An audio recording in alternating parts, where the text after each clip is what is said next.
अलबत्ता इसकी सराउंडिंग्स में अगर कोई बड़ा ज़लज़ला आता है तो उसके इम्पैक्ट कराची पर ज़रूर आ सकते हैं, इससे कोई बरी-ज़िम्मा नहीं हो सकता। के सराउंडिंग्स में अगर कोई मेजर अर्थक्वेक आता है तो वो मेजर अर्थक्वेक किस हद तक कराची की इन फॉल्ट लाइनों को अफेक्ट करेगा?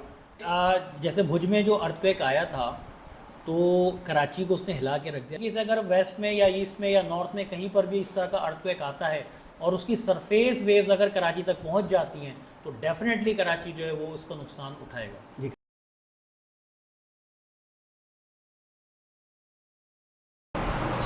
अस्सलाम वालेकुम।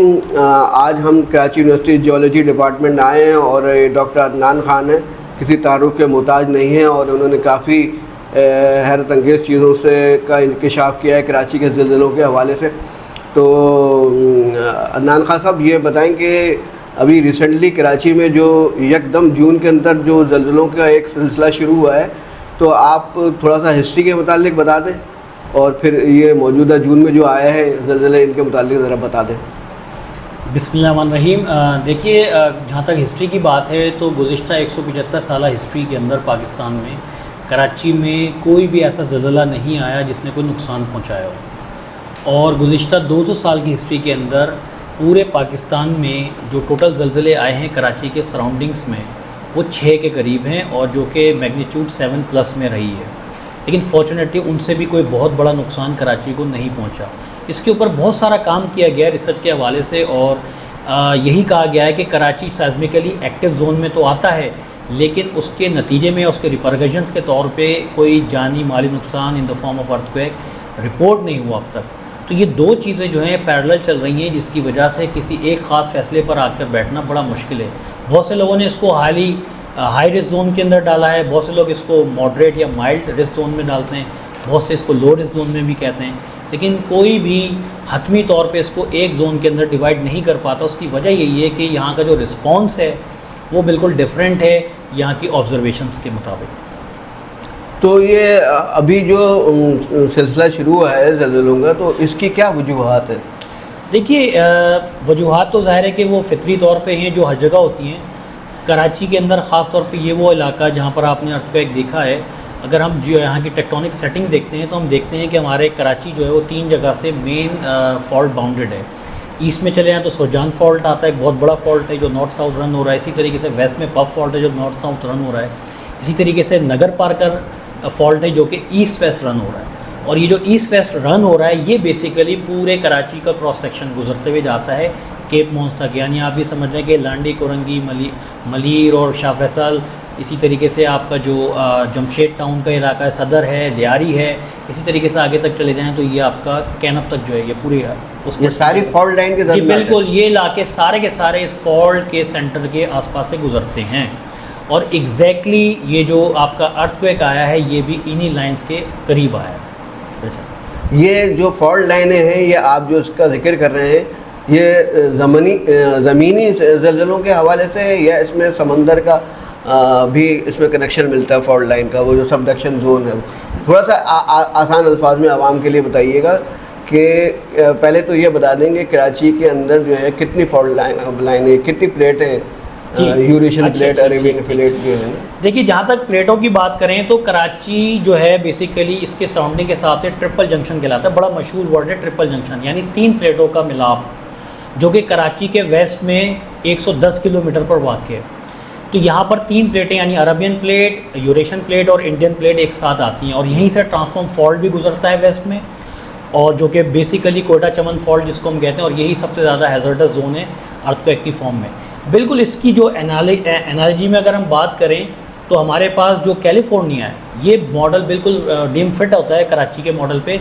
कैलिफोर्निया में भी अगर आप देखें तो वो ट्रिपल जंक्शन पे मौजूद है जिसमें वहाँ 3 प्लेट्स मौजूद हैं और उन प्लेट्स के दरमियान सेंट एंड्रियास फॉल्ट भी गुजर रहा है और इसी तरीके से वहाँ पर अर्थक्वेक भी कसरत से आते हैं।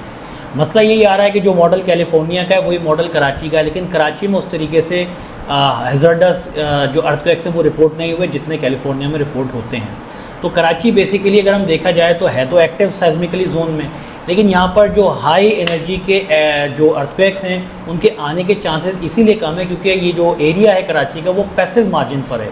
और पैसिव मार्जिन पे होने का मतलब ये हुआ कि यहाँ पर किसी किस्म के सुनामी के जनरेट होने की भी कोई खदशात नहीं है।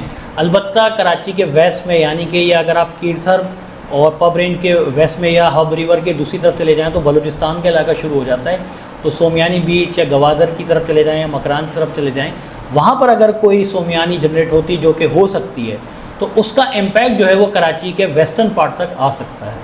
वेस्टर्न पार्ट मतलब जो समुद्री साहिल जो क्लिफ्टन और वो नहीं, ये जो आपका पूरा केप मौत मुबारक विलेज का इलाका है, जो हब रिवर की साइड है, मंगो पीर का इलाका है, ये वो इलाके हैं जो इससे हिट हो सकते हैं, सुनामी की जद में आ सकते हैं। और ये जो आपका केप मॉन्स है, ये नेचुरली अल्लाह ताला ने एक लैंड इंट्रूजन दी हुई है जो कि समंदर की तरफ आ रही है, तो एक बैरियर का काम करती है। तो अगर वहाँ से सुनामी की वेव्स आती हैं तो जब ये इससे टकराएंगी तो काफ़ी एनर्जी को वो ये आपका जो केप मॉन्स है वो डिसिपेट कर देगा।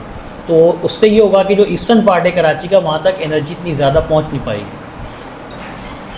अच्छा डॉक्टर साहब, ये बताइए कि जो हम समझे हैं एज अ तालिब इल्म कि कराची में अभी जून में जो ज़लज़ले आए, ये ज़मीनी ज़लज़ले आए हैं, और जो हिस्ट्री जो बताती है कि हमें जो ख़तरा है 1945 का जो डेटा है वो सुमियानी से ज़्यादा ख़तरा है।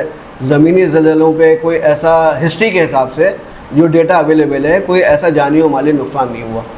तो आप पहले तो ये बताएं कि हमें जो है वो जो ये मौजूदा जो फॉल्ट लाइनें हैं लांडी मलीर की, इसमें जो यके बाद दीगरे जो ज़लज़ले आए हैं 56 की तादाद है आ चुकी है, जो अटकुकाएँ जो छोटे पैमाने के माइनर जो आए, इसमें आइंदा कोई ख़तरा है बड़ी शिद्दत का?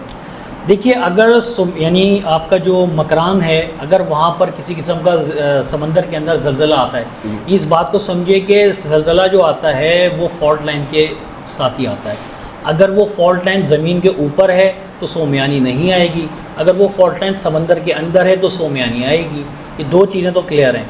तो ये जो आपका अगर मकरान जो सबडक्शन जोन है, अगर वहाँ पे अर्थक्वेक आता है तो डेफिनेटली वो एनर्जी जब रिलीज़ होगी तो वो आपके जो वेस्टर्न पार्ट है कराची का, जो कि कराची जो है बेसिकली मूव कर रहा है ईस्ट में, क्योंकि वेस्ट में आपके बहुत बड़े बड़े फॉल्ट्स हैं और उन फॉल्ट के अलॉन्ग ही इसकी मूवमेंट होती है। तो अगर वेस्ट से वहाँ पे सुनामी रिलीज़ होती है या वहाँ सबडक्शंस में अर्थक्वेक आते हैं तो वो एनर्जी डेफिनेटली शिफ्ट होती है वेस्टर्न पार्ट ऑफ कराची में, तो उसका कुछ कंपोनेंट जो है वो कराची के ईस्टर्न पार्ट पे भी असरअंदाज हो सकता है, जिसमें अभी ये लांडी मलीर जी बिल्कुल। ये जो आपका ईस्ट वेस्ट ट्रेंडिंग जो फॉल्ट चल रहा है, जिसके ऊपर ये लांडी और कोरंगी लाई करते हैं, अगर ये एनर्जी यहाँ तक पहुँच गई तो इसमें भी लेटरल मूवमेंट होगी, स्ट्राइक स्लिप मूवमेंट जिसको हम कहते हैं, तो उसके नतीजे में एनर्जी निकलेगी तो डेफिनेटली वो अर्थक्वेक क्रिएट। तो वो ज़मीनी ज़लज़ला भी बड़ा आ सकता है। ज़मीनी ही ज़लज़ला है, सबडक्शन जोन में भी ज़मीनी ज़लज़ला है और ज़मीन के ऊपर भी वो, क्योंकि समंदर के अंदर है इसलिए हम उसको समंदरी ज़लज़ला आमतौर पे लोग कहते हैं, लेकिन वो ज़लज़ला जो है वो बेसिकली अपनी एनर्जी को समंदर के पानी में शिफ्ट कर देता है। सही। तो वो एनर्जी पानी के ज़रिए वर्कआउट होके कोस्टल एरियाज़ तक पहुँचती है, लेकिन जो आपके लैंड के ऊपर या टेरेस्ट्रियल एरियाज़ में आता है ज़लज़ला, वहाँ पे पानी नहीं होता, तो सारी की सारी एनर्जी सरफेस पर फील होती है। यानी कि दोनों चीज़ें एक दूसरे से कनेक्ट हैं एनर्जी के हिसाब से। जी बिल्कुल कनेक्टेड है। तो इसमें जो है जो अभी लांडी मलीर क़ायदाबाद वगैरह में जो ज़लज़ले आए हैं वो मुस्तक़बिल के अंदर जो है सिर्फ उन्हीं की अगर बात करूँ एक्सक्लूसिवली, अभी आप मकरान को ज़रा साइड में रख लें, तो ये आइंदा ख़तरे का बायस बन सकता है, क्योंकि डेटा और हिस्ट्री नहीं बताती कि कराची में कोई बड़ी शिद्दत का कोई ज़लज़ला आया हो।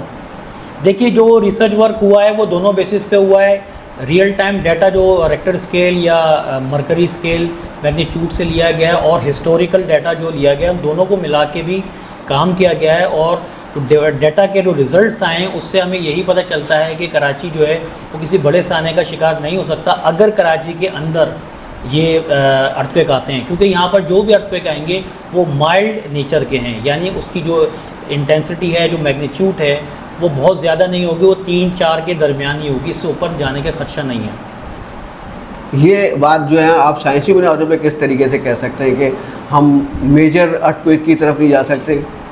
देखिए, जो मेजर अर्थक्वेक होते हैं वो प्लेट बाउंड्रीज पे आते हैं, ठीक है। कराची का जैसे मैंने आपको कहा वेस्टर्न पार्ट जो ये प्लेट बाउंड्री है, और प्लेट बाउंड्री जहाँ पर होती है इसका मतलब है एक बहुत बड़ी गहराई में जो है वो दरारें या फॉल्ट होती है जो मेंटल तक, यानी आपकी जो क्रस्ट है उसके नीचे तक जाती हैं। सही। तो वहाँ पर जब ये इस तरीके की चाहे कंप्रेशन हो, एक्सटेंशन हो या आपकी ट्रांसफॉर्मेशन हो, उस केस में जो एनर्जी है वो डीपर पार्ट में और हाई एनर्जी जो है वो रिलीज़ होती है, उसके नतीजे में बड़े ज़लज़ले आते हैं।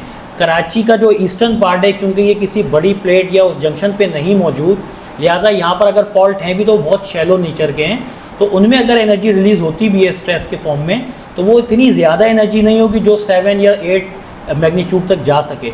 इसी वजह से आपने देखा होगा कि गुज़िश्ता 1 महीने से जो भी आए हैं तवातुर के साथ, उनकी जो है फ्रीक्वेंसी तो बहुत ज़्यादा है, लेकिन एनर्जी या उसकी जो मैग्नीट्यूड है वो 3 साढ़े 3 से ज़्यादा नहीं रिपोर्ट हुई। तो आइंदा भी कोई ख़तरा नहीं है कि बड़ा मेजर आएगा, क्योंकि आप जिस तरह बता रहे हैं कि वो प्लेटें इस हिसाब से नहीं है। जी बिल्कुल। जो मकरान और जो सुमियानी सबडक्शन जोन पे उस तरह की प्लेटें नहीं हैं। बिल्कुल ऐसा ही है। कराची के अंदर कोई अगर एक्टिविटी साइज़मिक होती है तो वो बहुत छोटे लेवल की है, उसके इसी तरीके से छोटे मोटे ट्रेमर्स या अर्थक्वेक एक्सपेक्टेड है।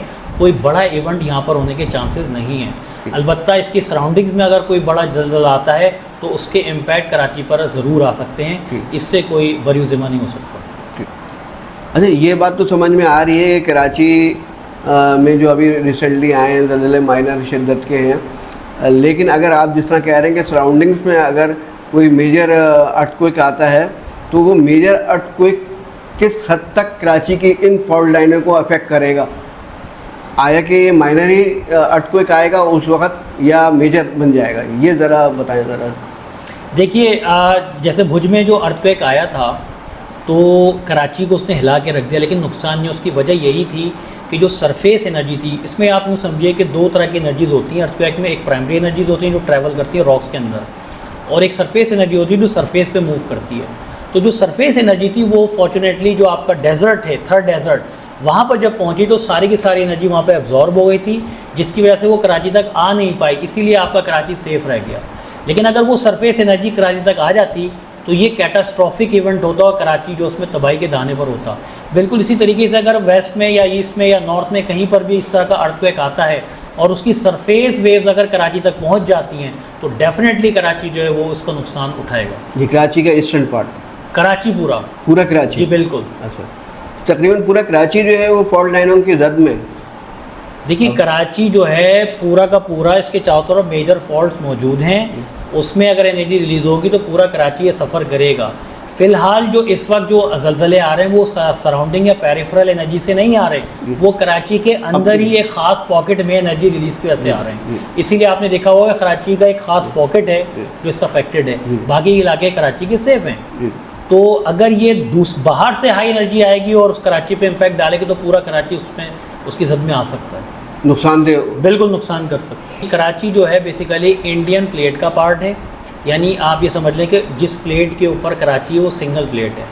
और इससे जब आप वेस्ट में जाएंगे 110 किलोमीटर, तो ये 110 किलोमीटर के बाद आपको एक पॉइंट मिलेगा जहाँ पर 3 प्लेटें मिलेंगी, यानी इंडियन प्लेट के साथ दूसरी प्लेट जो है यूरेशियन प्लेट है, जिसको हम अफगान ब्लॉक भी कहते हैं, वो एक फॉल्ट बना रही है ट्रांसफॉर्म। इसी तरीके से उसके साथ साउथ में जो है उसके ये अरबियन प्लेट है जो सबडक कर रही है, यानी इन दोनों प्लेटों के नीचे जा रही है।